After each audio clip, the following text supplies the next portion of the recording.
یہ قرآن ایک بابرکت کتاب ہے جسے ہم نے آپ صلی اللہ علیہ وسلم پر نازل کیا تاکہ لوگ اس پہ غور اور فکر کریں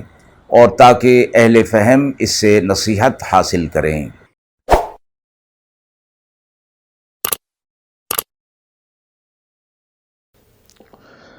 بسم اللہ الرحمن الرحیم۔ السلام علیکم ورحمۃ اللہ وبرکاتہ۔ ناظرین کرام، درس قرآن مجید کے آج کے اس پروگرام میں ہم سورۃ الانفال کی آیت نمبر 5 اور 6 کا ترجمہ اور تفسیر پیش کر رہے ہیں، اور آخر میں پوچھے گئے سوال کا جواب ہوگا۔ اعوذ باللہ من الشیطان الرجیم، بسم اللہ الرحمن الرحیم۔ کما اخرجک ربک من بیتک بالحق وَإِنَّ فَرِيقًا مِّنَ الْمُؤْمِنِينَ لَكَارِهُونَ يُجَادِلُونَكَ فِي الْحَقِّ بَعْدَمَا تَبَيَّنَ كَأَنَّمَا يُسَاقُونَ إِلَى الْمَوْتِ وَهُمْ يَنظُرُونَ۔ آیات مبارکہ کا ترجمہ ملاحظہ فرمائیں۔ جیسا کہ نکالا آپ کو آپ کے رب نے آپ کے گھر سے حق کے ساتھ، اور ایک جماعت اہل ایمان کی اس پر راضی نہ تھی، وہ آپ سے جھگڑتے تھے حق بات میں، اس کے ظاہر ہو جانے کے بعد گویا وہ موت کی طرف ہانکے جا رہے ہیں اور وہ اسے دیکھ رہے ہیں۔ سورہ انفال کی شروع کی آیات میں یہ بات جیسے ذکر ہوئی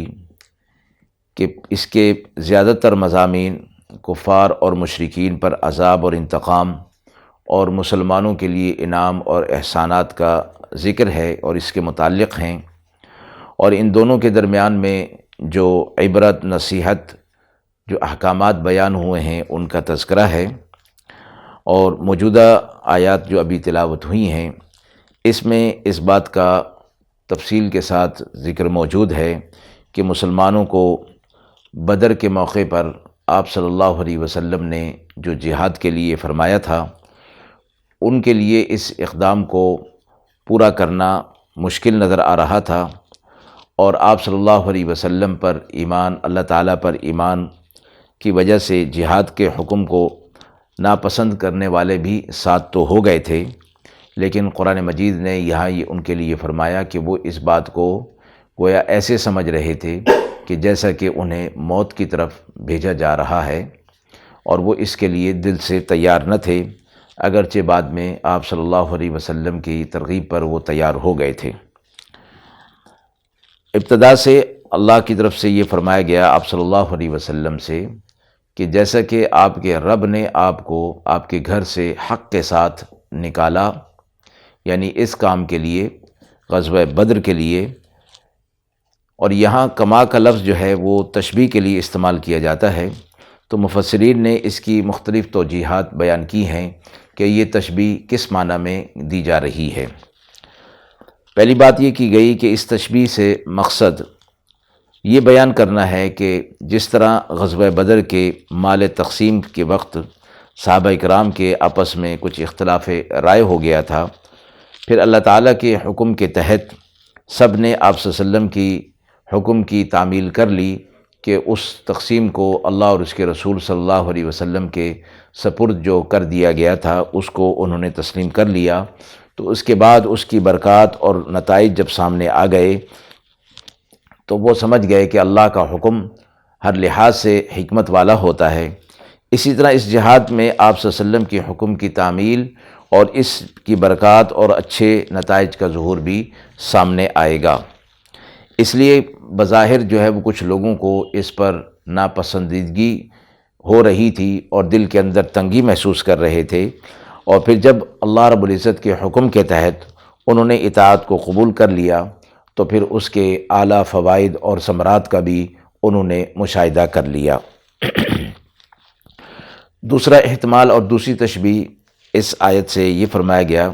کہ گزشتہ آیات میں مومنین جو اہل حق تھے، آخرت میں ان کے لیے درجات عالیہ اور مغفرت اور عزت کی روزی کا جو وعدہ فرمایا گیا تھا، تو فرمایا کہ وہ اگرچہ وعدہ سچا ہے لیکن اس کے ثمرات ابھی نظر نہیں آ رہے، اور اللہ کا وعدہ نصرت اور فتح کا جو وعدہ ہے وہ بہرحال آنکھوں کے سامنے ان کے آ چکا ہے غزوہ بدر کی صورت میں۔ اسی سے جو ہے وہ عبرت اور سبق حاصل کیا جائے اور یہ یقین رکھا جائے کہ یہ وعدہ ضرور جو ہے وہ پورا ہونے والا ہے۔ اور تیسری تشبیہ کے لیے فرمایا گیا کہ یہ بیان سبب کے لیے استعمال ہوا ہے، اور معنی پھر آیت کے یہ ہوں گے کہ غزوہ بدر میں اللہ تعالیٰ نے جو خاص وعدہ نصرت اور امداد آپ صلی اللہ علیہ وسلم کے لیے فرمایا تھا، اس کا سبب یہ تھا کہ اس جہاد میں آپ صلی اللہ علیہ وسلم نے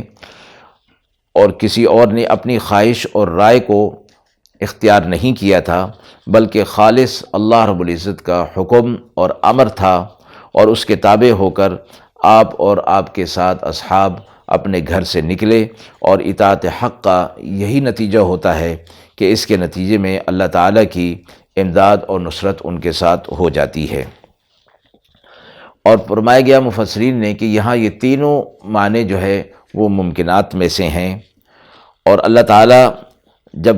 یہ فرمایا گیا کہ جب اللہ تعالیٰ کے حکم پر آدمی اپنے آپ کو اس کے حوالے کر دیتا ہے، اور کمال عبدیت بھی اسی کے اندر ہے، اور آپ صلی اللہ علیہ وسلم کے لیے بھی فرمایا گیا کہ آپ صلی اللہ علیہ وسلم اطاعت میں اعلیٰ درجہ رکھتے ہیں، اور آپ صلی اللہ علیہ وسلم کا فعل بھی در حقیقت اللہ رب العزت کی حکم کی تعمیل ہوا کرتا ہے، اگرچہ بظاہر آپ صلی اللہ علیہ وسلم کے افعال آپ صلی اللہ علیہ وسلم کے ذریعے سے صادر ہوتے ہیں۔ ایک حدیث قدسی میں آپ صلی اللہ علیہ وسلم نے فرمایا کہ بندہ جب اطاعت اور عبدیت کے ذریعے سے اللہ تعالیٰ کا تقرب حاصل کر لیتا ہے تو اللہ تعالیٰ اس کے بارے میں یہ فرماتے ہیں کہ میں اس کی آنکھ بن جاتا ہوں جس سے وہ دیکھتا ہے، اور میں اس کے کان بن جاتا ہوں جس کے ذریعے وہ سنتا ہے، اور میں اس کے ہاتھ پاؤں بن جاتا ہوں جس کے ذریعے پکڑتا ہے اور چلتا ہے، یہاں تک کہ اللہ رب العزت ہی گویا اس کے سارے افعال جو ہے وہ اللہ رب العزت کے حکم کے تابع ہو جاتے ہیں۔ اور پھر ایسے لوگوں کے ساتھ ہی اللہ کی مدد اور نصرت ہوتی ہے جس کا ظہور قرآن مجید کے مختلف حالات اور واقعات کے اندر بیان فرمایا گیا ہے۔ آگے فرمایا کہ یہ آپ صلی اللہ علیہ وسلم کا کمال یا اصحاب کا کمال نہیں تھا، بلکہ یہ اللہ رب العزت کی طرف سے ہی حق کی طرف نکالنا اور اللہ کی توفیق کے ساتھ تھا۔ من بیتی کا، آپ کے گھر سے اللہ رب العزت نے آپ کو حق کے ساتھ آپ کے گھر سے نکالا، مراد اس سے یہ ہے کہ مدینہ طیبہ جو کہ آپ صلی اللہ علیہ وسلم کی رہائش گاہ تھی، اور ہجرت کے بعد آپ صلی اللہ علیہ وسلم وہاں مقیم تھے، کیونکہ واقعہ بدر جو ہے ہجرت کے 2 سال کے بعد پیش آیا تھا، اور بالحق کا لفظ لا کر یہ فرما دیا کہ اللہ رب العزت کی منشا جو تھی وہ یہ تھی کہ حق حق ہو جائے اور باطل باطل ہو جائے، لیکن فرمایا وَإِنَّ فَرِيقًا مِّنَ الْمُؤْمِنِينَ لَكَارِهُونَ کہ ایک جماعت اس جہاد کو ناپسند کر رہی تھی اور گراں سمجھ رہی تھی، اور یہ فرمایا گیا کہ یہ ایسا کیوں پیش آ گیا، حضرات صحابہ اکرام کو یہ چیز گراں کیوں گزرنے لگی، اس میں مفسرین نے مختلف آراء دی ہیں، اور اکثر کی رائے یہ ہے کہ حضرات صحابہ اکرام جہاد کو گراں اس لیے سمجھ رہے تھے کہ باقاعدہ ان کی اس جہاد کے لیے تیاری نہ تھی، اور اچانک ہی آپ صلی اللہ علیہ وسلم کے حکم کو پورا کرنا تھا، جبکہ آپ صلی اللہ علیہ وسلم کو یہ معلوم ہوا کہ قریش مکہ کا ایک تجارتی قافلہ مکہ کی طرف روانہ ہے جو واپس آ رہا ہے، جس میں کہ وہ اپنے اہل مکہ کے تمام لوگوں کا ساز و سامان تجارتی وہ لے کر آیا کرتے تھے، اور ابو سفیان اس قافلے کی رہبری کر رہا تھا، سرپرستی کر رہا تھا، جو کہ اس وقت تک ایمان نہیں لائے تھے۔ آپ صلی اللہ علیہ وسلم کو اطلاع ملی کہ یہ قافلہ آ رہا ہے، تو اس قافلے کے ذریعے سے مکہ کی طاقت جو ہے وہ بڑھ جانی تھی، اور پھر انہوں نے مسلمانوں کو تنگ کرنا تھا۔ آپ صلی اللہ علیہ وسلم اور چند اصحاب کی رائے یہ ہوئی کہ اس قافلے کی طاقت کو توڑ دیا جائے اور اسے راستے میں روک لیا جائے۔ بعض صحابہ کرام نے یہ فرمایا تھا کہ اس طرح کرنے کی ہم پوزیشن میں نہیں کہ ہم ان کا مقابلہ کر سکیں، ہماری تعداد ساز و سامان کم ہے۔ اس میں حضرت ابو ایوب انصاری رضی اللہ تعالی عنہ شامل تھے۔ تو آپ صلی اللہ علیہ وسلم نے دیگر اصحاب سے یہ فرمایا کہ ان سے رائے لی، تو حضرت ابو بکر صدیق رضی اللہ تعالی عنہ اور دوسرے حضرت عمر رضی اللہ تعالی عنہ نے فرمایا کہ ہم اس کام کے لیے تیار ہیں، اور انہوں نے عرض کیا اللہ کے رسول صلی اللہ علیہ وسلم، اللہ تعالیٰ کا آپ کو جو حکم ملا ہے آپ اس کو جاری کیجئے، ہم آپ کے ساتھ ہیں، اور ہم آپ کو وہ جواب نہیں دیں گے جو موسیٰ علیہ الصلاۃ والسلام کو بنی اسرائیل نے دیا تھا کہ اذهب انت وربک فقاتلا انا ہاہنا قاعدون، کہ آپ اور آپ کا رب جائیں اور قتال کریں، ہم تو یہاں بیٹھے ہیں۔ ہم آپ کے ساتھ ہیں، ہم لڑیں گے اور دین حق کا ساتھ دیں گے، آپ چاہے ہمیں جہاں بھی اس کام کے لیے لے جائیں، ہم جانے کے لیے تیار ہیں۔ آپ صلی اللہ علیہ وسلم خوش ہوئے اور ان کو دعائیں دیں، اور حضرات انصار کی طرف سے ابھی موافقت کی کوئی آواز نہیں اٹھی تھی، تو آپ صلی اللہ علیہ وسلم نے ان سے بھی پوچھنے کا ارادہ فرمایا، اس لیے کہ انصار نے آپ صلی اللہ علیہ وسلم کی مدد و نصرت اور دین حق کی مدد و نصرت کا جو وعدہ کیا تھا وہ مدینے کے اندر کا تھا، مدینے کے باہر کا نہ تھا۔ تو آپ صلی اللہ علیہ وسلم نے مناسب سمجھا کہ حضرات انصار سے بھی اس بات کو پوچھ لیا جائے کہ ان کی کیا رائے ہے۔ اس پر فرمایا حضرت سعد بن معاذ انصاری سمجھ گئے، اور انہوں نے آپ صلی اللہ علیہ وسلم سے فرمایا کیا آپ ہم سے پوچھنا چاہتے ہیں؟ آپ نے فرمایا ہاں۔ سعد بن معاذ نے عرض کیا یا رسول اللہ صلی اللہ علیہ وسلم، ہم آپ پر ایمان لے آئے اور اس کی شہادت دی، جو کچھ آپ فرماتے ہیں سب حق ہے، اور ہم نے آپ سے عہد و پیمان کر لیے ہیں کہ ہر حال میں آپ کی اطاعت کریں گے، اس لیے اللہ تعالیٰ کا جو حکم آپ کو ملا ہے اس کو جاری فرمائیے۔ قسم ہے اس ذات کی جس نے آپ کو دین حق کے ساتھ بھیجا ہے، اگر آپ ہم کو سمندر میں لے جائیں تو ہم آپ کے ساتھ دریا میں گھس جائیں گے، اور ہم میں سے ایک آدمی بھی آپ سے پیچھے نہیں رہے گا، ہمیں اس میں کوئی گرانی نہیں، آپ کل ہی ہمیں دشمن سے بھڑا دیجئے۔ ہمیں امید ہے کہ اللہ تعالیٰ آپ کو ہمارے کام سے ایسے حالات کا مشاہدہ کرائے گا جس سے آپ کی آنکھیں ٹھنڈک ہوں گی۔ اللہ کے نام پر جہاں چاہیں آپ لے چلیے، ہم تیار ہیں۔ آپ صلی اللہ علیہ وسلم انصاری صحابی کا یہ جواب سن کر بہت مسرور ہوئے کہ اللہ کے نام پر، اور حکم دیا کہ اللہ کے نام پر چلو،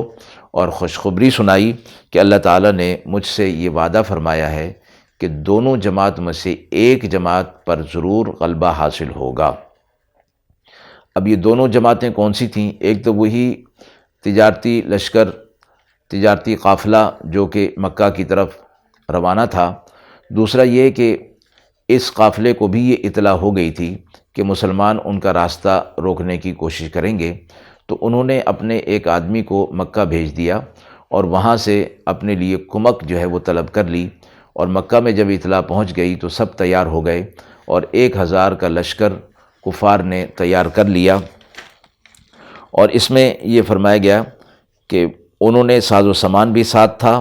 1000 نوجوان تھے، 200 گھوڑے، 600 زریں، اور ترانے والی لونڈیاں، ترانہ گانے والی لونڈیاں اور طبلے وغیرہ لے کر وہ میدان بدر کی طرف چل پڑے۔ ہر منزل پر 10 اونٹ ان کے کھانے کے لیے ذبح ہوا کرتے تھے۔ تو یوں یہ اپنی پوری تیاری کے ساتھ روانہ ہو گئے، اور آپ صلی اللہ علیہ وسلم کو بھی اطلاع اس چیز کی مل گئی، تو آپ صلی اللہ علیہ وسلم نے پھر یہ اہل ایمان کو یہ خوشخبری سنائی کہ دونوں میں سے ایک گروہ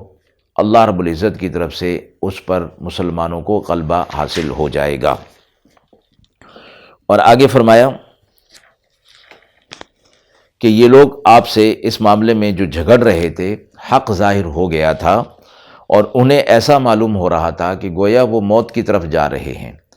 اور اس موت کو وہ اپنی آنکھوں کے سامنے دیکھ رہے ہیں۔ یہ ان حضرات کے بارے میں فرمایا گیا کہ جنہوں نے ابتدا میں آپ صلی اللہ علیہ وسلم سے اس جہاد کو نہ کرنے کا مشورہ دیا تھا، یعنی وہ یہ سمجھ رہے تھے کہ اس پر ہمیں، چونکہ اس کی ہمیں تیاری نہیں کی ہے اور تعداد بھی ہماری ساز و سامان بھی کم ہے، اس لیے یہ جہاد کرنا اور ان سے بھیڑنا مناسب نہیں ہے۔ ایسے لوگوں کے بارے میں یہ بات فرمائی گئی۔ آیت کے حوالے سے سوال پوچھا گیا ہے کہ بعض مسلمانوں نے جہاد سے پست ہمتی کا مظاہرہ کیوں کیا تھا؟ جیسے کہ آیت کے آخر میں فرمایا کہ وَإِنَّ فَرِيقًا مِّنَ الْمُؤْمِنِينَ لَكَارِهُونَ، ایک جماعت مسلمانوں کی اس جہاد کو بھاری سمجھ رہی تھی۔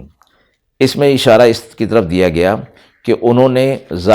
ظاہری طور پر اسباب اور ساز و سامان کے کم ہونے اور یہ جہاد کا موقع نہ ہونے کی وجہ سے جہاد سے پست ہمتی کا اظہار کیا تھا۔ دوسری بات یہ فرمائی گئی کہ آپ صلی اللہ علیہ وسلم سے یہ لوگ حق کے معاملے میں مجادلہ اور اختلاف کرتے ہیں، اور انہیں ایسا معلوم ہو رہا ہے گویا وہ موت کی طرف کھینچے چلے جا رہے ہیں اور وہ اسے اپنی آنکھوں سے دیکھ رہے ہیں۔ حضرات صحابہ کرام کی طرف سے فرمایا گیا کہ اگرچہ یہ آپ صلی اللہ علیہ وسلم کی حکم عدولی نہ تھی، بلکہ مشورہ کے جواب میں اپنے ضعف اور پست ہمتی کا اظہار کیا تھا، مگر رسول اللہ صلی اللہ علیہ وسلم کے ساتھیوں سے ایسی رائے کا اظہار بھی ان کے مقام کے بلند ہونے کے اعتبار سے اللہ کے نزدیک ناپسندیدہ تھا۔ اس لیے ان الفاظ کے اندر فرمایا گیا کہ وَإِنَّ فَرِيقًا مِّنَ الْمُؤْمِنِينَ لَكَارِهُونَ، گویا وہ اپنی اور یساقون الی الموت وہم ینظرون، گویا وہ ایسا انہیں لگ رہا تھا کہ وہ موت کی طرف ہانکے جا رہے ہیں، اس لیے وہ اس چیز سے منع کر رہے تھے۔ اللہ کی طرف سے انہیں یہ تنبیہ کی گئی کہ وہ اس موت کو نہ دیکھیں، بلکہ اللہ کی طرف سے جو وعدہ امداد اور نصرت کا ہے اس پر نظر رکھیں۔ وآخر دعوانا ان الحمد للہ رب العالمین۔